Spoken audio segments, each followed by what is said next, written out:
all the shit's a mess. What's going on, everybody? Welcome back to another video. In this video, I am going to hopefully finish, and show you guys how to replace some cam seals, because I see this happen a lot, and I mean a lot, to where like people always have questions and stuff replacing these things, and I'm gonna just show you guys so I don't jinx it exactly how easy that is. I'm more than certain my valve cover, not my valve cover, but my valve seals are leaking. I'm always having a bunch of wet residue right here. My valve cover itself is like, you know, it's not bad or anything. Like the seal, it's good. And like, I don't know, man, it's just like, you can see it's wet all down there. So the only thing besides that is my actual cam seals, which I'm pretty sure they are. Either way, when I take it off, you'll be able to see how bad they are, but that's what we're gonna do. But first thing you want to do is take off our valve cover bolts, take off any hoses that may be connected to it. Bingo. I'm gonna take off this bracket I have right here, my fuel rail, my cable, my clutch cable.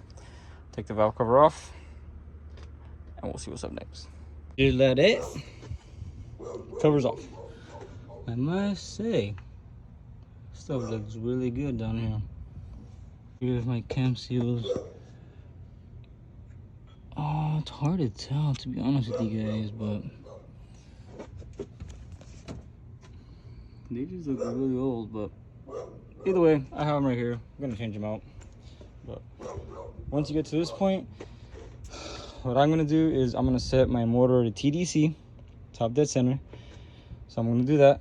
That way, when I put the cam gears back on, I know I just have to realign them up. So yeah.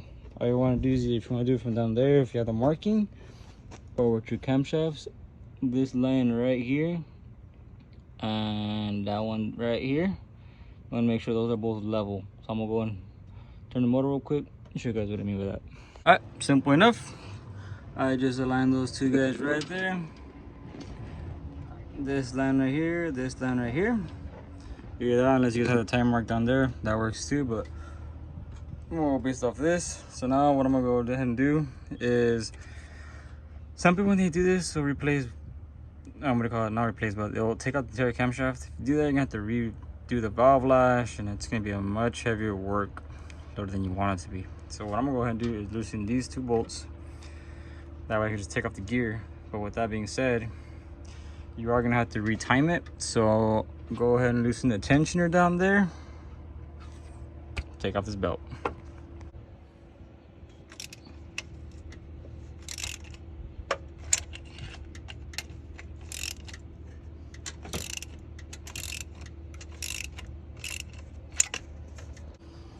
And just like that, tension is loose, and just pull the belt. So I literally just pull the timing belt off, nothing fancy, just literally just hold it right off. And this is what I mean, look, it can kind of get off time when you're kind of loosening these bolts right here for the camshaft. So that's why I did a TDC, so I at least know that this is still good. But we'll still check it out afterwards. There's a couple ways you could do it. The first way, I've actually done it before, which I actually forgot to do it before this, is leaving everything just tight and shocking these bolts with like an impact or getting like a wrench. And literally just smacking it but holding it so that the bolt gets some shock and it can like break loose. But these camshafts have this. So I use a wrench, you know, tighten it on that, and literally just loosen. Obviously it's not going to be hand loose, so you do have to give it some hit still, but you know, got them off pretty easy. So now just take these cam gears off, and when you do take these off, you want to be really careful. One, because these bolts are kind of specific, or like, you know, with the washer size and everything, and two, because you're going to see that little Woodruff key pin. When you take that cam gear out, it might not come with it, and it stays right in there. See that little slot? And that's what makes it so the cam gear can be in sync with this. So this little pin, you don't want to lose it, man, because if you do, you're gonna have a headache. All right, go ahead and take the next one out. So I got them both off. Now you can see the cam seal is clear as day, and guys, I am more than positive this is what leaking. Because for one, you can see residue right off the back, but right here, look, That's fresh oil. I took the back cover off too to look at it, and yeah, there's some good residue on it. See right here. It might have been the valve cover too, but either way, look at that. Oh man, you guys saw that firsthand. Yeah, they put sealant or something in here. These usually shouldn't require. Oh, using is like a little pick that I used to like depin stuff for like wiring. And I'm just gonna come in here and pry them out. Oh, these things are done for, man. Jesus. You just want to be careful when doing this because you don't want to scratch the camshaft kind of bad. You can also use like a screwdriver, well, not a screwdriver, but like a screw, and pry it in there, or like screw it in there and then pull it out. But I've had some decent luck with this, but right now these things seem pretty. Yeah, I'm gonna get a flag.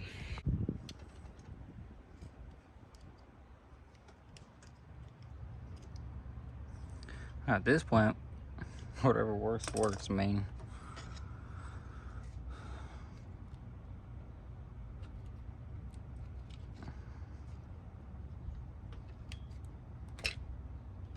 Rubber doesn't feel horrible, but I wonder if there's a lot of sealant that was in there then that was just like, hell, look at that.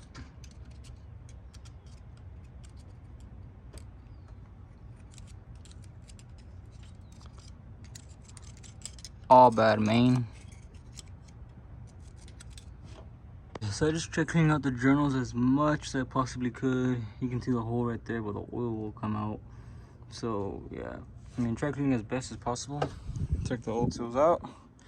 These are the new ones. I had ordered them assuming the original Honda, but I mean, look alright. So again, I mean, as long as the seals right. This should be the same side. Just make sure you get non-VTEC.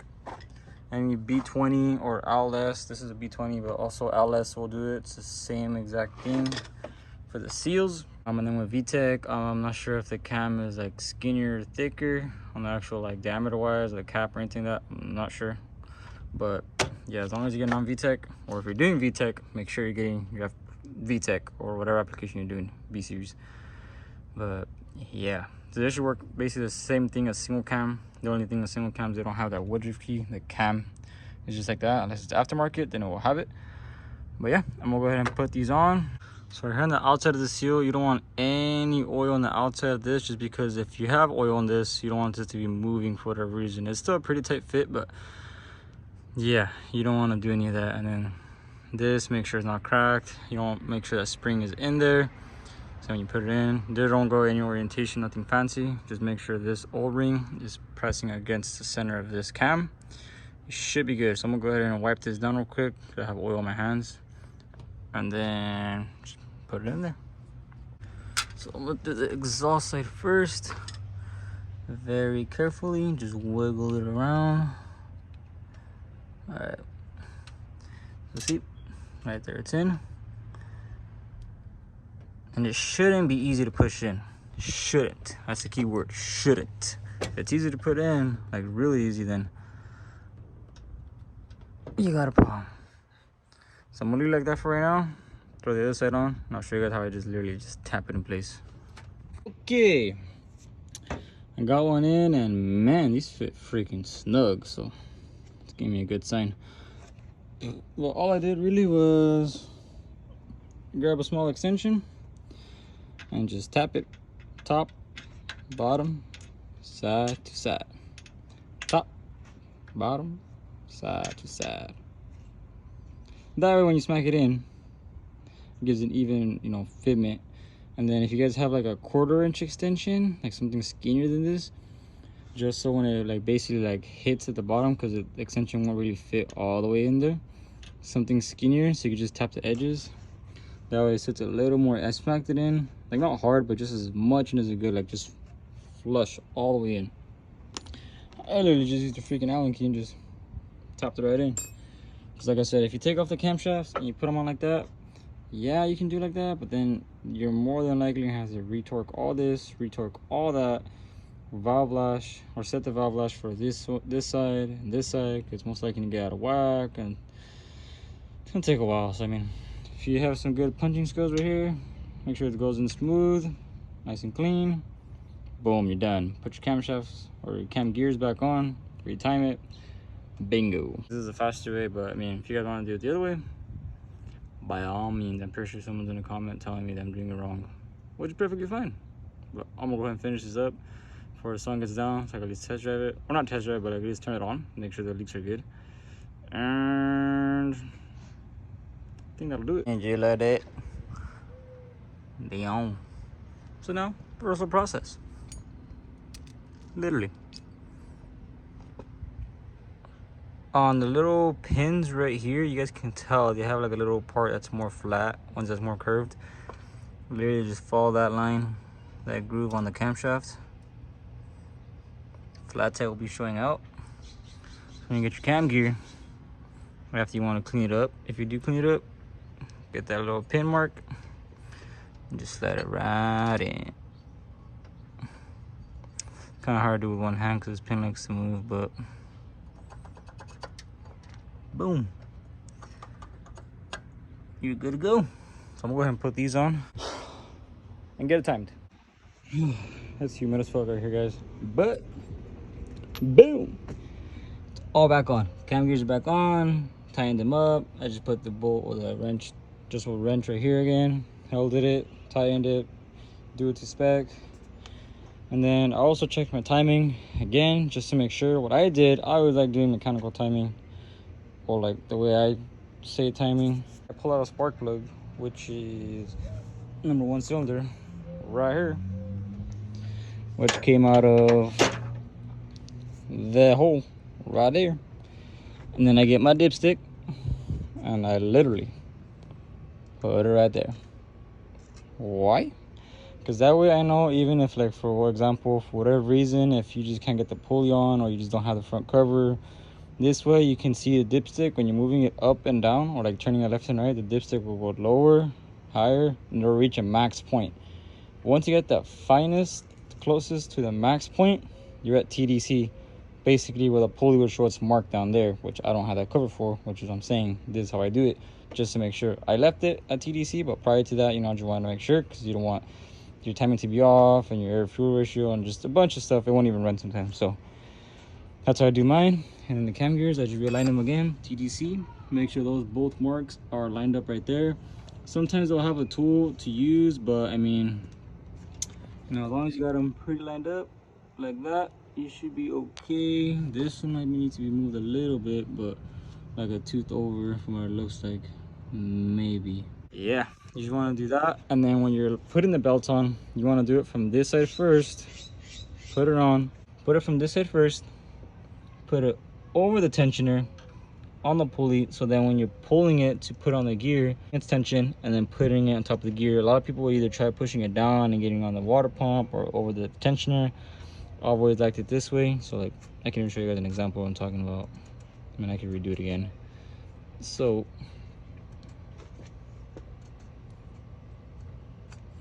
as an example, this is what I'm talking about. You want to put it this side first, halfway in, put it down in the tensioner on the water pump, and always like that, it doesn't fit.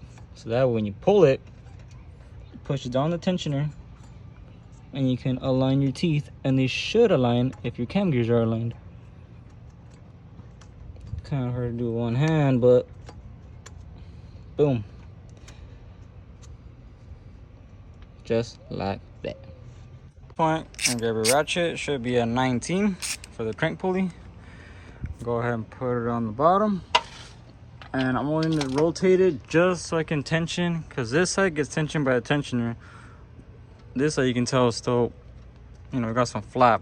So I'm only going to turn it just 3 teeth. So basically, you know, 1, 2, 3 should be like a gap of 3 teeth, if that makes sense. So 1, 2, 3. 3 teeth right here. So line up 1, 2, 3. I did a little bit extra, but you guys can see right away when I did that, tensioned up right here, tensioned up right here. And this is still loose because the tension down there is not tight. So with that being said, now take off your ratchet. Use a flathead screwdriver. Tension, you guys can see a little tab I'm pressing right next to the spring. If you pull it up, see the belt. Well, it's kind of hard like that, but belt tension's up. Kind of hard to do with one hand, but yeah. So you want to push the tension a little bit up, just enough to the belt gets snug, and then from there, once the belt gets snug, rotate a couple times. You know, check the mechanical portion of it, or unless you have the pulley, and make sure it's lined up every single time. Do it at least 3 times just so you can give yourself good, because the last thing you want is for it to be untimed. You gotta take off the whole valve cover again and do all this bullshit. So I'm gonna go ahead and do that, tighten the tension up, spin a couple times, and show you guys what I mean of it being aligned mechanically and with the actual like dipstick and it being all good with the camshaft. So go ahead and just get this done real quick, and we'll almost be done. Okay, everything all tensioned up. Probably wipe some oil off this damn belt. Got some residue and I was leaking. Okay, so that's what I'm talking about. Right now, cam gears are aligned. Bang, bang. My dipstick's in here. Ratchet's down there. So right now, my dipstick is the very highest point it could be. So when I turn it, it should go down.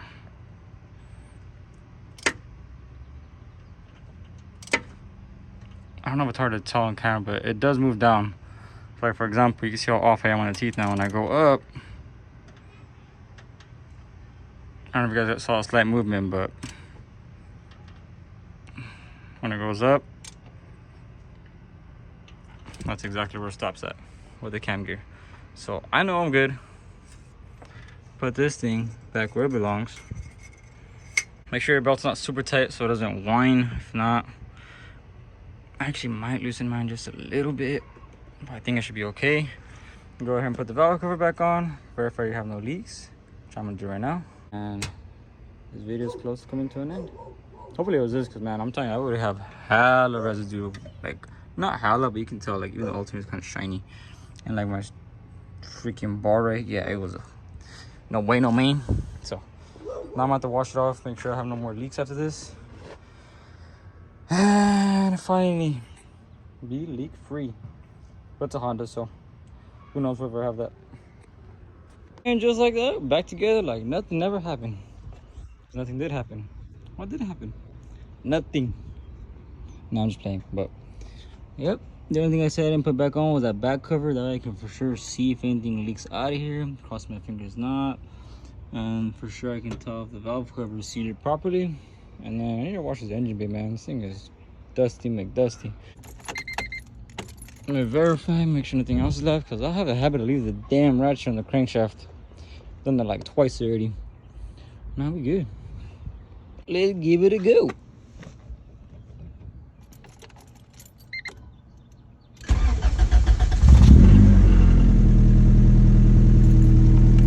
On the right away by the AFR. Oh, she's a little up there, but it's a cold start. Let her warm up. See where the idle's at. Don't mind the rattling.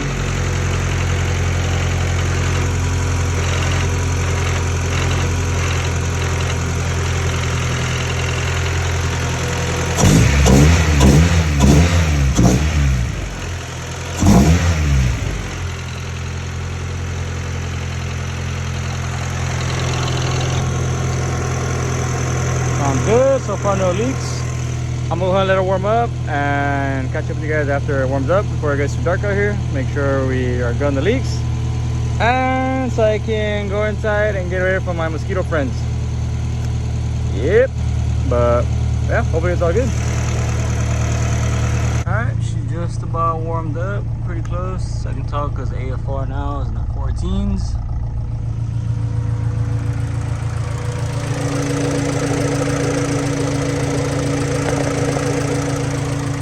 I think we're all good with leaks, man. That'll basically do it for this video. I mean, it's not anything interesting, but you know, obviously a lot of people sometimes like wondering how this stuff's done. So quick, easy way. Taking no more than like 2 hours max. Obviously the video less time, but give or take. It's almost sundown right now, so yeah. So that's pretty much it for this video. If you guys enjoyed it, give it a thumbs up. See you guys next time. Peace.